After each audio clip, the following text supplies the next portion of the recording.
বিশ্বনবী বলেন আল্লাহর দয়ার কোনো সীমা নাই। প্রতিদিন আমি বিশ্বনবী আল্লাহি লা আস্তাগফিরুল্লাহ ওয়া আতুবু ইলাইহি ফিল ইয়াউমি আকসার মিন 70 মাররা, প্রতিদিন আল্লাহর দরবারে আমি বিশ্বনবী 70 বারের বেশি তওবা করি, ইস্তেগফার পড়ি। কয়বার? আকসার মিন 70 মাররা, more than 70 times in a day। একদিনে 70 বারের বেশি। এই নবীর কোনো গুনাহ নাই? গুনাহ আছে? কথা বলেন। বিশ্বনবীর কোনো গুনাহ আছে? ওনার কোনো পাপ নাই, পঙ্কিলতা নাই, নিষ্পাপ একজন মহামানব, একজন অসাধারণ ব্যক্তিত্ব। তিনিও প্রতিদিন 70 বারের বেশি তওবা করতেন। তাহলে আমরা যারা গুনার সাগরে হাবুডুবু খাই, আমাদের করা দরকার কয়বার? হ্যাঁ, আহা। রব্বুল আলামিন বললেন, গোলাম, যত বড় গুনার সাগরে তুমি হাবুডুবু খাও না কেন, তোমার জন্য আমার রহমতের দরজা খোলা আছে না নাই? আল্লাহ বললেন, গাফিরিয যামবি ওয়া কাবিলিত তাওবা, আমার কাজ হলো গুনাহ মাফ করা, তওবা কবুল করা। শয়তানের কাজ হলো খালি ওয়াসওয়াসা দেওয়া, বান্দার কাজ হলো ওয়াসওয়াসা খেয়ে গুনাহ করা। আল্লাহ বলে, আমি আল্লাহর কাজ হলো খালি ক্ষমা করা। আল্লাহ বলেন, তোরা যদি পাপ না করতি আর আমার কাছে মাফ না চাইতি, তাহলে তোদেরকে ধ্বংস করে দিয়ে এমন এক জাতি আমি পৃথিবীর বুকে বানাতাম, পাঠাতাম, যারা সকালে পাপ করে দুপুরে মাফ চাইতো, দুপুরে পাপ করে রাতে মাফ চাইতো, আর আমি আল্লাহ ক্ষমা করে দিতাম। সুবহানাল্লাহ পড়ে। আল্লাহর কাছে সবচেয়ে প্রিয় জিনিস হচ্ছে ক্ষমা করা। কি করা? বান্দা যখন আল্লাহর কাছে ক্ষমা চায়, আল্লাহর কাছে ফিরে আসে, যে আমরা বলি তাওবা মানে টু রিটার্ন ব্যাক, ফিরে আসা, মনিবের কাছে ফিরে আসা, ভুলকে বুঝতে পারা, ক্ষমা চাওয়া, চোখের পানি ছাড়া। বিশ্বনবী বলেন, 2 ফোঁটা চোখের পানি আল্লাহর কাছে সবচেয়ে প্রিয়। এক হচ্ছে জিহাদের ময়দানে রক্তের ফোঁটা, 2 ফোঁটা পানি আল্লাহর কাছে সবচেয়ে প্রিয়। এক হচ্ছে জিহাদের ময়দানে রক্তের ফোঁটা, 2 হচ্ছে অনুতপ্ত বান্দার ক্রন্দনরত অবস্থায় চোখের পানির ফোঁটা। এই অনুতপ্ত বান্দার চোখের পানি আল্লাহর কাছে এত প্রিয়। অনুতপ্ত বান্দা যখন হাত তুলে মাথাটা নিচের দিকে করে চোখের পানি ছাড়ে, ওই চোখের পানি চোখ বেয়ে নাকের ডগা পেয়ে জমিনে পড়ার আগে ওই গুনাহগার বান্দারে মাফ করে দেয় কে? সাইয়েদনা আদম ভুল করলেন, আমরাও ভুল করি। সাইয়েদনা আদমকে আল্লাহ ক্ষমা করলেন, আমাদের গুনাহগুলো ক্ষমা করবে কে? সাইয়েদনা আদম দুনিয়ার বুকে এসে শত শত বছর আল্লাহর কাছে ক্ষমা চাইলেন। আল্লাহ বললেন, আদম, তোমাকে কয়েকটা কালিমাত বাক্য আমি শিখিয়ে দেই, এই বাক্যগুলো দিয়ে অনুতপ্ত হয়ে ক্ষমা চাও, ক্ষমা করে দিব। সাইয়েদনা আদম পড়তে আরম্ভ করলেন, রব্বানা যালামনা আনফুসানা ওয়া ইল্লাম তাগফির লানা ওয়া তারহামনা লানাকুনান্না মিনাল খাসিরিন। আল্লাহ, পাপ করেছি, অন্যায় করেছি, ভুল করেছি, তুমি যদি মাফ না করো, মাফ করার কেউ নাই। ঠিক কি না? লানাকুনান্না মিনাল খাসিরিন। আল্লাহ, আমরা ক্ষতিগ্রস্তদের মধ্যে অন্তর্ভুক্ত হয়ে যাব। এজন্য সাইয়েদনা আদম আলাইহিস সালাম যা করলেন, ওই পদ্ধতিতে আমাদেরও তওবার দরকার আছে না নাই? তওবা কবুল হওয়ার জন্য কয়েকটা শর্ত আছে, শুনবেন। 1 নাম্বার শর্ত হচ্ছে অ্যাকনলেজমেন্ট, স্বীকারোক্তি, আল ইকরার। You have to acknowledge what you have done from scene.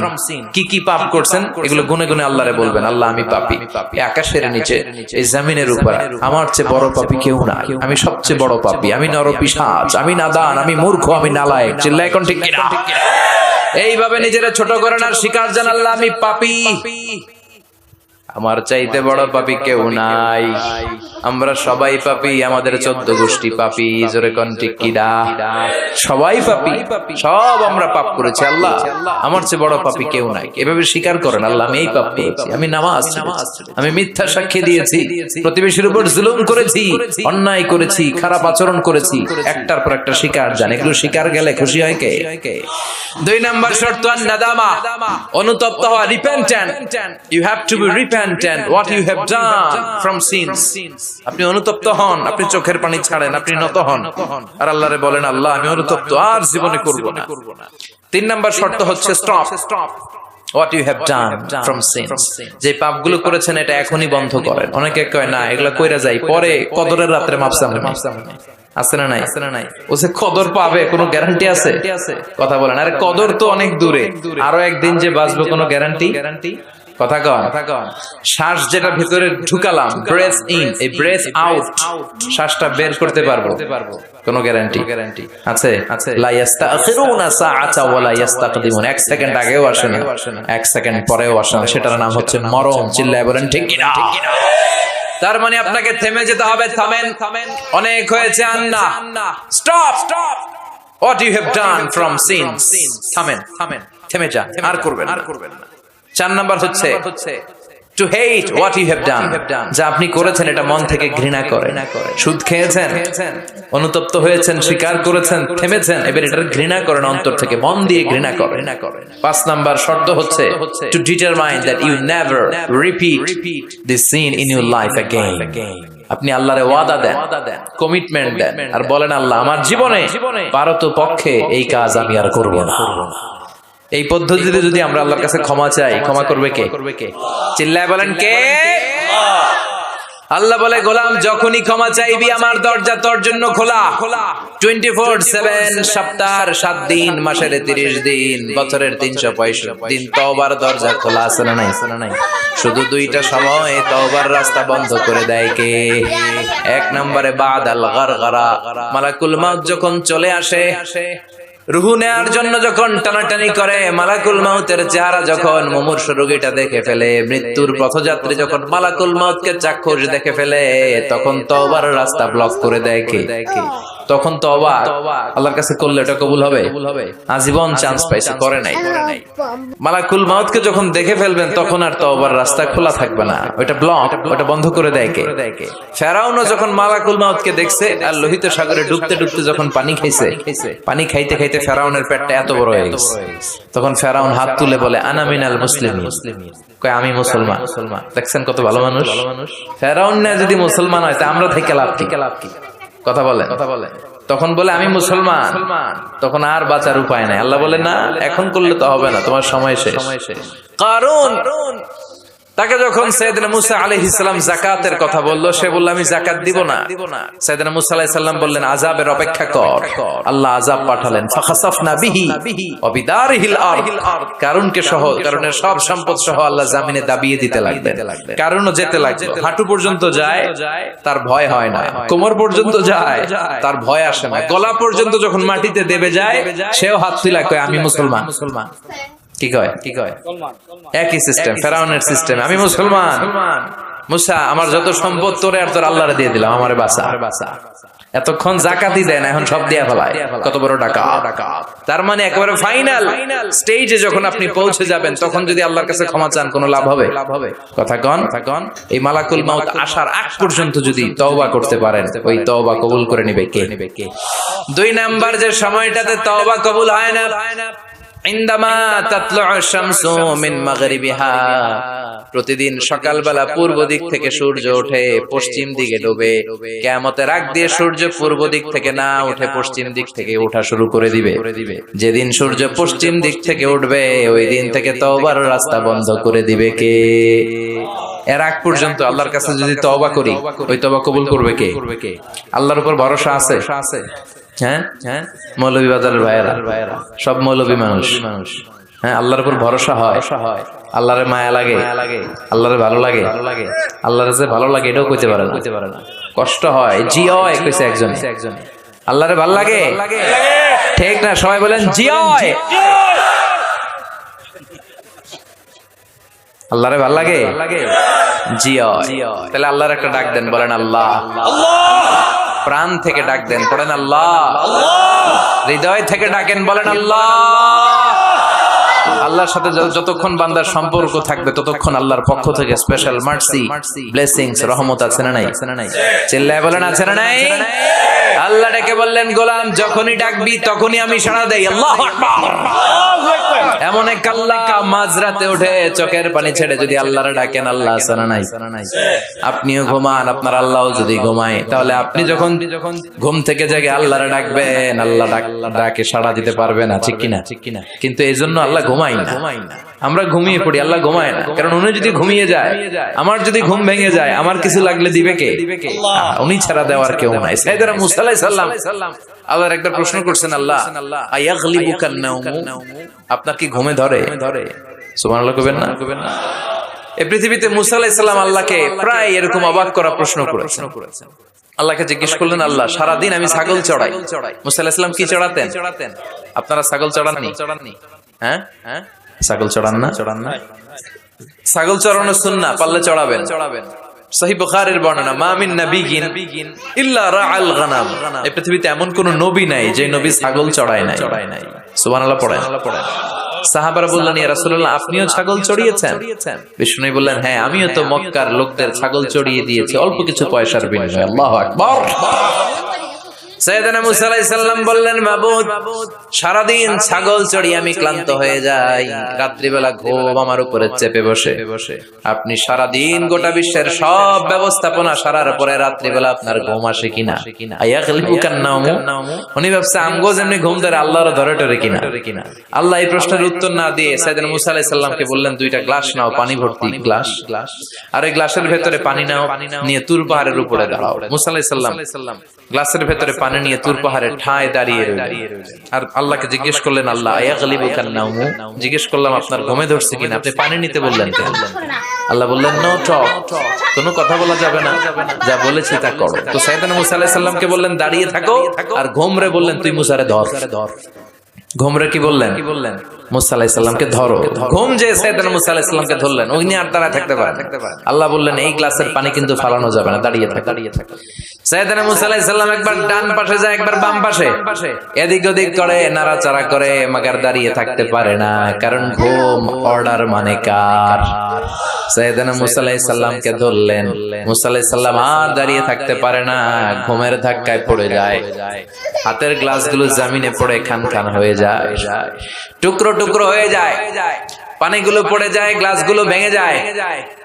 আল্লাহ মুসা আলাইহিস সালামকে ডেকে বললেন, ও মুসা বেশি কিছু নয়, শুধুমাত্র দুইটা পানির গ্লাস, পানি সহ হেফাজতের দায়িত্ব দিয়েছিলাম, এই ঘুমের কারণে হেফাজত করতে পারো নাই। আমি আল্লাহ যদি তোমার মতো এরকম ঘুমিয়ে যেতাম, চন্দ্রের সাথে সূর্য লেগে, পৃথিবীর সাথে মঙ্গল লেগে, একটার সাথে আরেকটা তারা গ্রহ নক্ষত্র লেগে গ্লাস দুইটার মতো খান খান হয়ে ভেঙে যেত রে মুসা, ভেঙে টুকরা টুকরা হয়ে যেত। লা তাখুযুহু সিনাতু ওয়ালা নাওম, never the slips not the slumber overtakes him. আল্লাহর ঘুম তো ধরেই না, ঘুমের আগে যে ঝিমুনি আসে, তন্দ্রা আসে, ওইটাও ধরে না। সে আল্লাহ ডেকে বললেন, গোলাম যখনই ডাক দিবি আমি আল্লাহ আছি না নাই? বিশেষ করে শেষ রাতে আল্লাহ ডাকতে থাকেন, আলা মিন মুস্তাগফিরিন আগফিরালা। কার ক্ষমার দরকার ক্ষমা চাও, ক্ষমা করে দেব। আলা মিন মুস্তারজিকিন আরযুকালা, কার দারিদ্রতা আছে আমার কাছে চাও, রিজিকের ব্যবস্থা করে দেব। কার ক্ষমতা দরকার, কার সুন্দরী বউয়ের দরকার আমার কাছে চাও, দিয়ে দেব। কে পরীক্ষায় সফল হতে চাও, কে বিপদ থেকে মুক্তি পেতে চাও, আমি আল্লাহর কাছে চাও, আমি দিয়ে দেব। সুবহানাল্লাহ পড়ো। আর ওই টাইমে আমরা নাক ডেকে ঘুমাই। আল্লাহ দেওয়ার জন্য প্রস্তুত, উনি ডাকছেন, কিন্তু ওনার ডাকে সাড়া দেওয়ার সময় আমাদের নাই। কথা বলেন। এজন্য শেষ রাতে আল্লাহর কাছে চাওয়ার দরকার আছে না নাই? তাহাজ্জুদের জায়নামাজে দাঁড়ানোর দরকার আছে না নাই? তাহাজ্জুদের জায়নামাজে মরণ দিও প্রভু আমায়, একামতে দিনের কাজে কবুল করে নিও আমায়। তাহাজ্জুদের জায়নামাজে মরণ দিও প্রভু আমায়, একামতে দিনের কাজে কবুল করে নিও আমায়। পড়ে না আমিন? তাহাজ্জুদ যারা পড়বে এদের সম্মানকে বাড়িয়ে দিবে কে? আল্লাহ ডেকে বললেন, গোলাম এমন একটা মুহূর্ত নাই যেই মুহূর্তে আমি তোর রক্ষণাবেক্ষণ করি না। আমি হলাম the nourisher, the cherisher, the sustainer of this multi dimensional universe 24/7। যখনই যাবি, যখনই আল্লাহ বলে আমরা ডাকবো, এটাকে সাড়া দেওয়ার তিনি আছেন না নাই? এজন্য যখনই অন্যায় হবে সাথে সাথে তওবা করব। অনেকে বলে না আজকে অন্যায় করেছি, আজকে না কালকে মাফ চাবো, এই বছর করছি আগামী বছর মাফ চাবো, এই বছর পাপ টাপ করে নেই আগামী বছর উমরায় যাব, কাবাগর ধরে মাফ চাবো, এরকম আছে না নাই? আপনি যে কাবাগর পর্যন্ত পৌঁছতে পারবেন গ্যারান্টি আছে? না। দেরি করা ঠিক না। কয়েকটা কাজে দেরি করতে বিশ্বনবী নিষেধ করেছেন। এক নাম্বার, আস-সালাতু ফি ওয়াক্তিহা, নামাজের সময় হলে নামাজ পড়ে নেয়া। দেরি করা যাবে? সালাত প্রতিষ্ঠায় দেরি করা যায়? সালাতে কায়েম করো, সালাতে কায়েম করো, হবে সম্মানী তুমি, হবে জান্নাতি তুমি, হবে সম্মানী তুমি, হবে জান্নাতি তুমি, দিবে কাল হাশরে শীতল ছায়া আরশে আজিম, রাব্বিয়াল আলা রাব্বিয়াল আযীম। ঠিক কি না? সালাতের সময় হবে তো সালাত করবেন। মাইয়েত কেউ মারা গিয়েছে, সাথে সাথে দাফন কাফনের ব্যবস্থা করবেন। ছেলেমেয়েরা প্রাপ্ত বয়স্ক হয়েছে, বিয়ের ব্যবস্থা করবেন। ঋণী আপনি, হাতে অর্থ এসেছে, সাথে সাথে ঋণ দিবেন। এগুলোতে দেরি করা যাবে? 5 নাম্বার হচ্ছে আত-তাওবা ফাওরান। পাপ হয়েছে, কোনো দেরি নয়, কালকে নয়, সকালে করেছি রাতে নয়, যখনই পাপ করেছি সাথে সাথে তওবা করব। কার কাছে? চোখের পানি ছেড়ে দেন আল্লাহর কাছে, কায়মন বাক্যে চোখের পানি ছেড়ে তওবা করেন। অনেকে মনে করে হুজুর ডেকে তওবা করানো লাগে। কথা কন, মৌলভী বাজারে এগুলা নাই, আছে আছে। মনে করে যে পীর সাহেব হুজুরের হাতে হাত রেখে তওবা পড়তে হবে, ইমাম সাহেবকে লাগবে, বড় হুজুরের লাগবে, হুজুর আসতে না পারলে মনে হয় তওবা হবে না। এরকম চিন্তা ভাবনা করার কোনো সুযোগ আছে না। আপনার রবের কাছে আপনি ক্ষমা চাইবেন, কাউরে লাগবে না। চোখের পানি ছাড়েন, আল্লাহরে ওয়াদা দেন আল্লাহ আর করবে না। আল্লাহর কাছে ক্ষমা চান, আপনারে ক্ষমা করবে কে? উনি হচ্ছেন ক্ষমাশীল। প্রতিনিয়ত ক্ষমা চান, যতবার অন্যায় হবে ক্ষমা চান। বিশ্বনবী প্রতিদিন ক্ষমা চাইতেন কয়বার? চিল্লায় বলেন। 70 বারেরও বেশি। আকসার মিন 70 মাররা, 70 বারেরও বেশি বিশ্বনবী পড়তেন আস্তাগফিরুল্লাহ। কি পড়তেন? আওয়াজ করে পড়েন আস্তাগফিরুল্লাহ।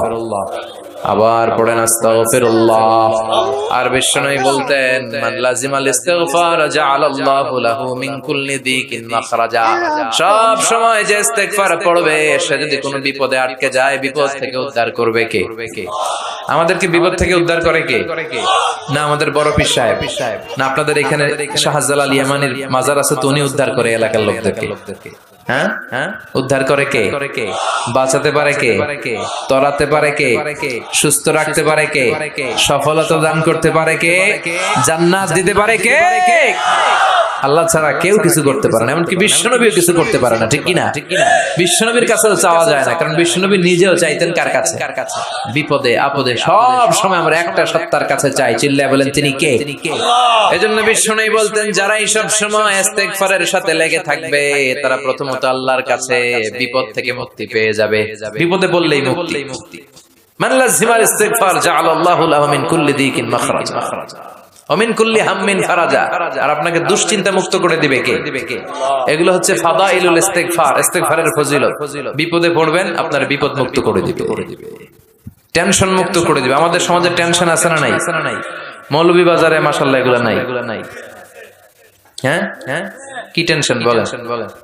কিসের এত টেনশন আপনাদের? সবার চেহারা কত সুন্দর, কি হাসি খুশি।